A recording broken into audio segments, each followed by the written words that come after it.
brought that up to ask, what is the conscious community and or this room's attitude about therapy or going to therapy?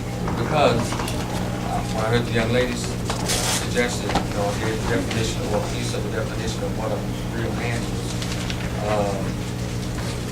I looked at it from a clinical perspective, meaning, and what we're all responsible. I'm asking, is it our responsibility to get ourselves together first before we approach somebody or allow some unsuspecting person to approach us? Absolutely. You mean in a relationship? Yes. Yeah, because we're saying, yeah. It's all of our responsibility. I mean, we're ever going to be working on ourselves. And you would never relate if you just got yourself together. You should become stable, and you definitely should have your stuff, on lock before you drag someone else into your whirlwind. But counseling, because I believe that counseling is not a customer. And what so many people do, this is the stigma about sitting in a licensed professional's office on the couch and allowing him or her to help you navigate your way to a healthy mental health state. So what is the attitude about I think that going to counseling? You want to tell them the attitude? Okay. Well, perception.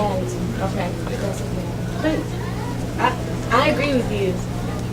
I know y'all don't know me my first time. Sorry, I said it. I agree with you that the Black community kind of views counseling and psychology as a cuss word. Like, no, because that's what I go to school for, psychology, and that's what I want to have my own nonprofit organization to help younger Black kids to not view counseling, and not even the word counseling, but talking it out. Because sometimes you just need to talk about it to understand that what you think is not what you think. You know what I'm trying to say? And I think that what you just said is the reason the attitude that you may have received is as it is towards counseling. Because for anyone to tell you what you think is not what you think, it is not that we think counseling is a cuss word, but often counseling cusses at the cultural community. Yes. You have to stop and think about that. Unfortunately, the psychology that is taught to deal with people is part of our problem because it becomes part of our systematic programming. Because someone will tell you what you think is not what you think. Yeah, so what you think is what you think. Yes, because it's what you think. The reality is this. What you're saying is helpful. In theory, what you're attempting to practice.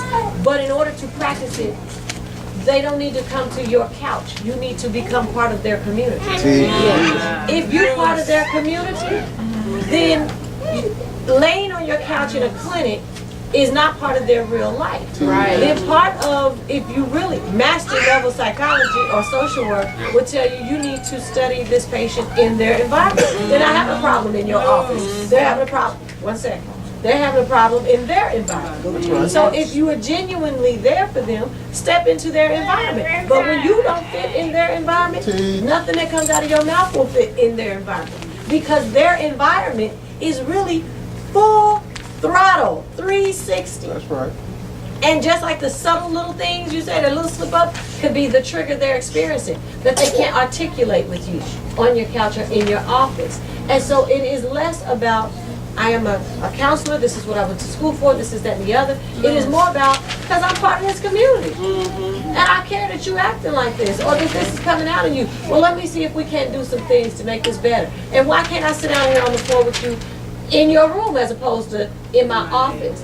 And once your community knows you're part of the community, we never have a problem seeking counsel. We don't have a problem seeking counsel. We have a problem with counseling. When instead of telling me what I think ain't really what I think. What I think, I just told you what I think. Instead of that, you can say, oh yeah, I know Mama so-and-so. Right, I can see how that can make you feel that way. Have you ever considered? Now you got a point of reference for why she think what she think.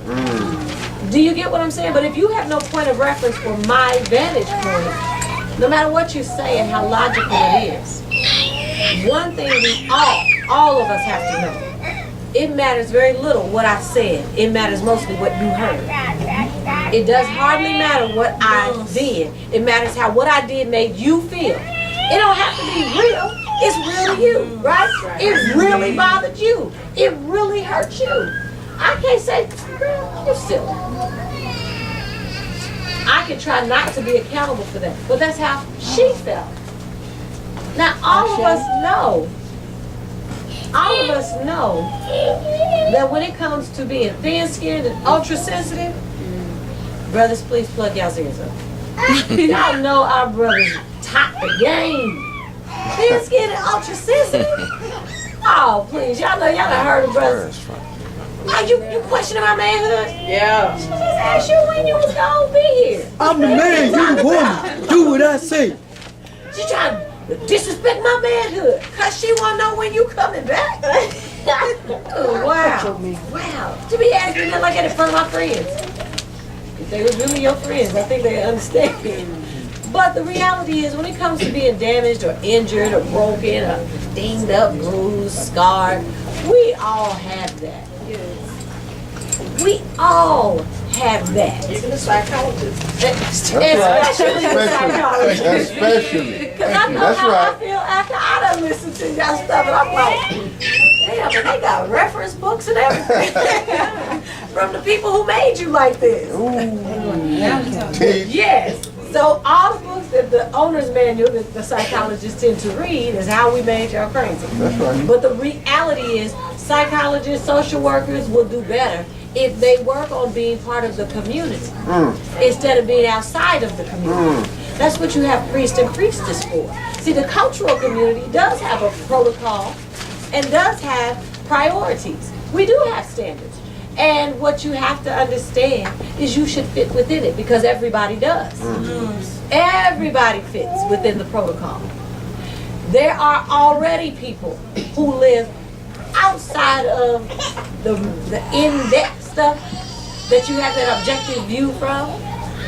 So when it comes to doing social work, the cultural community, and I'm speaking specifically of the cultural community, the cultural community moves at a rhythm a tad bit different than the Negro community, and mostly should be very different than the nigger community. The cultural community has a protocol, and if the cultural community is an arena you want to tap into, you have to understand that by default, you're saying something's wrong. So, if you want to be part of the community, know that there's nothing wrong with the protocol of the community, but there may be some flaws in how we execute it. So then we have to start asking, does it work? What's your desired result? So social workers and psychologists do well to start asking, you know, your sisters, your brother, well, what is your desired result? If what you want to happen is happening, you good. But maybe you want something different than this. Then you need to understand that what you're doing doesn't have that to offer. So are there some other options? Instead of telling people what to think, help them learn how to think. Yes.